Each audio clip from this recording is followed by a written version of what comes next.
Hello, everybody. Welcome to the April Member Challenge Review. It is myself, Michael, and the wavy one, Miss Evita. How?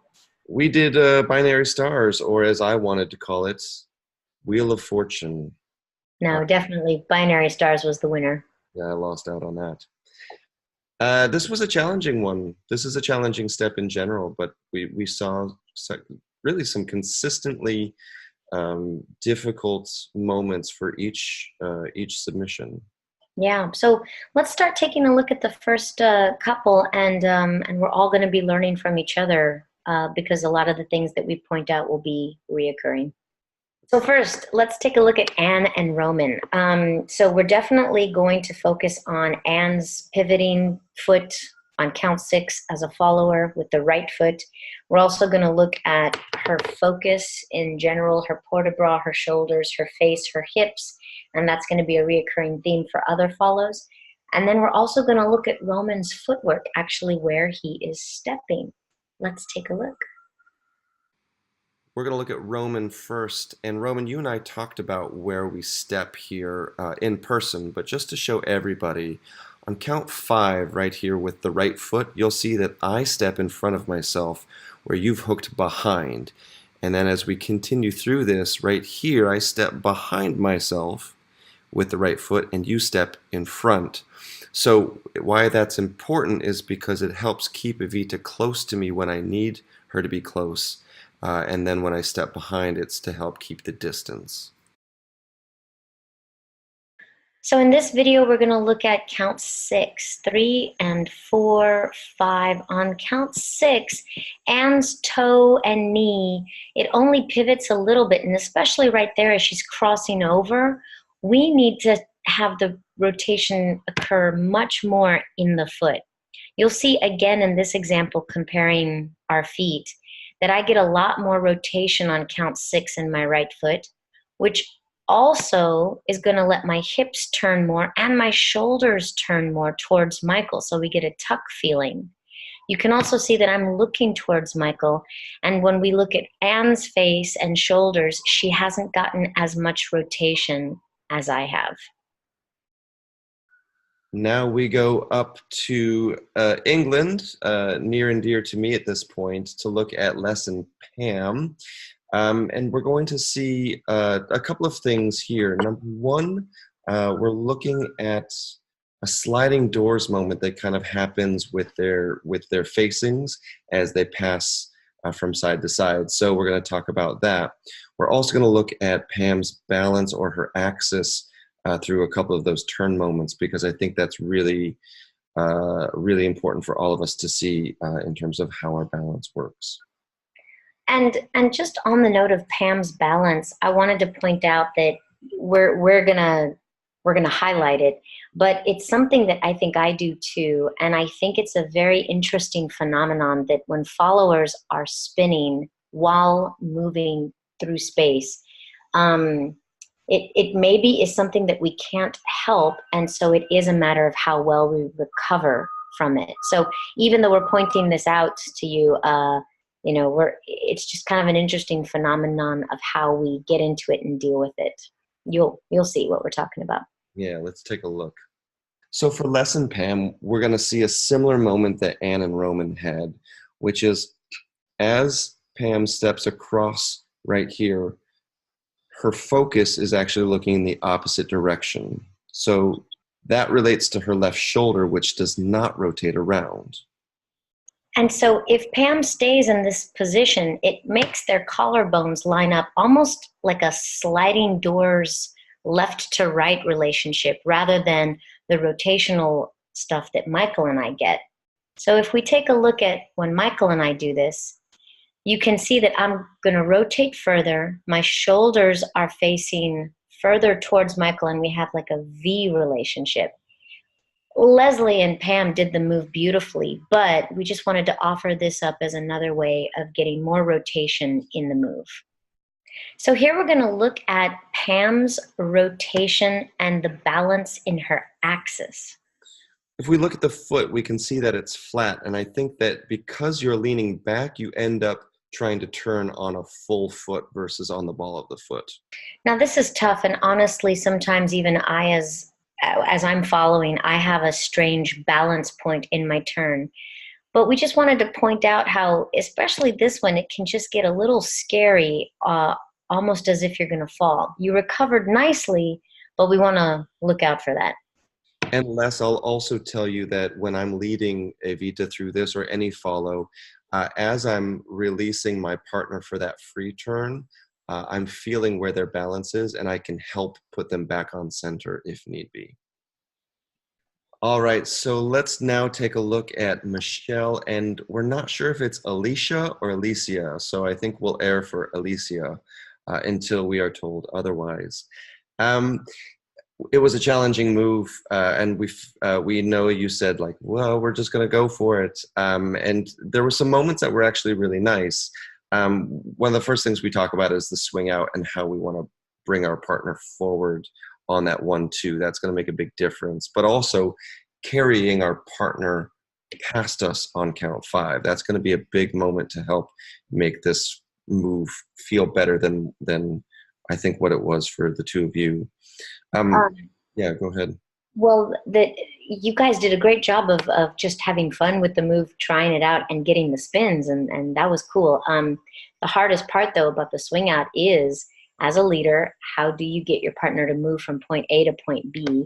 And that was kind of the missing link here, is that you got a lot of the rotation in, but we didn't see the progress or the movement past each other.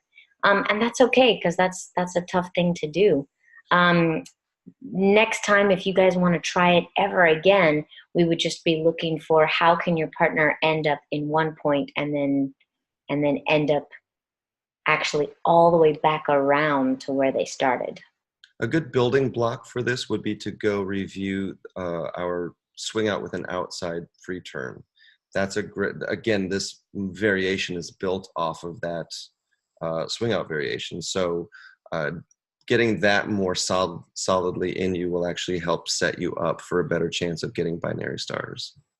And they could also check out our March member challenge, which was outside free turn and the swing out. So let's take a look. Very good. So the first thing that we would recommend is that when you start a swing out, bring your partner forward on 1 and 2 so you can make up time. But right here, when you start to do this turn, both of you step through the same place. So you're trying to share that point of rotation, and it's really awkward. If you look at both of us right here, as I get to count 5, you'll see me bring Evita past me. So as I step across, she's stepping out, and there's no chance of our feet crossing or running into each other. So then we have Steph and Rhonda. Totally cool that you guys didn't do the full turn at the end. In fact, that's a great way of handling it.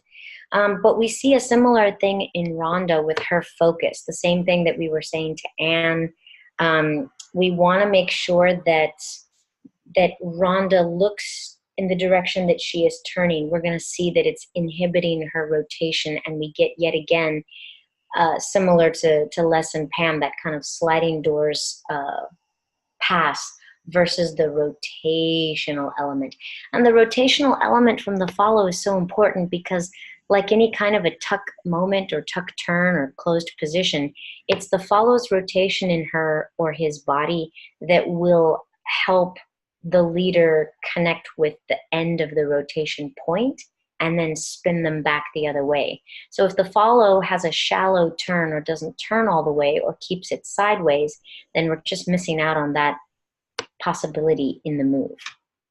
And Steph had a little bit of trouble, it looked like, as most of us leaders had trouble in terms of the spacing. Oftentimes with this variation, follows tend to get too far away from us, or rather we let the follows get too far away from us, so we can't help continue the rotation in their bodies. And so we also take a look at that moment as well for Steph. Cool. So in this video, we're going to look at Rhonda, and once again, we don't have enough rotation, so we don't get that relationship with Steph, but also there's just so much distance between the two of them. And that distance is not allowing her hips to continue rotating, but rather just stepping across to the side. Yeah, we're seeing a similar problem with pretty much everyone. So we see in this moment, similar to most other follows, you see how you're stepping one direction but looking in the other direction. Yeah, we've got to be sure that as followers, we are looking in the direction that we're going, and take a little bit more ownership of that balance in our direction. And to give Steph a little bit more information about this moment as well, Steph, when you have this distance, what's difficult is making this left hand connection on Rhonda's ribs an effective connection point.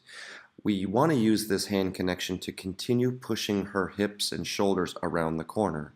So while it's important for Rhonda to look over her right shoulder to help continue that rotation, it's our connection to them that helps. When you watch me and Evita do this step, what you're going to see is that as I release Evita here for the turn, my left hand gets in right away on the ribs to continue pushing her around the corner. That way that doesn't become just a simple catching point for a side-to-side motion. So Sam and Mindy, you did a great job fitting that into your kitchen space there. We can see, basically we're going to use the little placard that you have on your table as a central reference point so that we can see where Mindy's turn takes place. Also, we can see Mindy's arm a little bit being tucked in, perhaps out of fear. And I totally get that, and I totally know as a follow that you don't want to bump or hit your partner. But as a follower, we have to really preserve our shape so that we kind of defend our space to turn. And especially at the very end of the move, we can see your final ending position is very much tucked.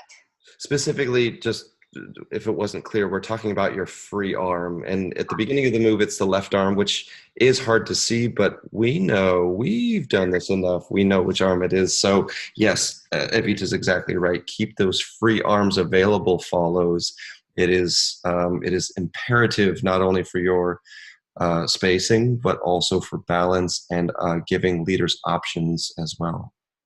And then we're going to see how Sam, he kind of does a little different version where he mostly backs up around Mindy versus sharing that central space and kind of moving Mindy further past the placard on the table, which was a very good central point of reference. Yeah, thank you for including that, and thank you for casting your vote as well. Let's take a look. All right, in this clip, we're going to use that awesome little board that's centered on the table between the two of you. It's perfectly lined up with your hands. And we want to use it to demonstrate that Mindy, when she does her turn, she stays over on one side. And then actually Sam has to move back and around behind her. So essentially it means that her turn happens very much on the spot and they don't share the journey as much. And that's hilarious. We agree. It should be binary stars. I don't know if we agree. So Sam, when Evita's talking about Mindy turning on the spot, we're looking here at counts 5, 6, count 7. Evita steps forward with the left while Mindy steps underneath herself. And what that forces us to do on count 8 is slightly different. I step to the side while you have to step back and behind. So you end up doing more traveling than I do. When you look at this at more of a regular tempo, 5, 6, 7, step 8 for you is back behind yourself, and that's why it's not as much of a shared experience and Mindy turns more on the spot. One other thing I would make you aware of, Mindy, is that your free arm, even though we can't see it right now, it often stands low by your waist, and then you pick it up when you need to move it. And then right there, it almost looks like it gets caught a bit. So it would be okay to have it more open, and then that would teach Sam how to give you the correct spacing when you dance. I can see at the end there that her arm is very tucked in as well. All right. Finally, we have Chris and Lucy. Again, I can't say fellow countrymen, but definitely of the UK persuasion. And it was really nice to see you do this also in what looked like a small space. I think you two have seen this move before, or at least worked with this move in a workshop setting, either from us or possibly from Ryan and Jenny, but as a variation. It was really nice. I think we have a couple of details in terms of posture, just to make it look a little bit better or more comfortable. But in general, I thought you did really well with the move. It was very pretty. So for this, Chris, I would say that outside of how it may feel from your lead, posturally speaking, it might be nice if you could get a little bit more down or some angle in your body, because as you move through this, you're just very upright. Again, it's not anything to do with your leading, because it looks like you're leading everything well and timing, but it could just be nice to have a bit more of a Lindy Hop posture versus being so tall. And when I say Lindy Hop posture, look here as an example on my rock step. See all the angles that I'm putting into my body? While it's a bit aspirational, it's a starting point that looks more athletic and ready to move versus standing upright through the whole dance. So for Lucy, you're a really fabulous spinner, and that skirt is quite lovely as well. But we definitely see an over rotation on that spin, and I wonder if there's a way to sort of control or calm down your spinning at the end so that there's not so much momentum for Chris to catch. Or perhaps can Chris catch you a little sooner to slow down that momentum? One last thought for Lucy, just a little bit, we were seeing the same focal point, you know, where some of the other followers, basically they're not looking towards their leader, or they do not look in the direction that they're going. Right there we see that there's very much a profile look on you. I wonder if you just tilted your chin and your gaze slightly over to your right shoulder, would that help you rotate more into Chris to find a better connection?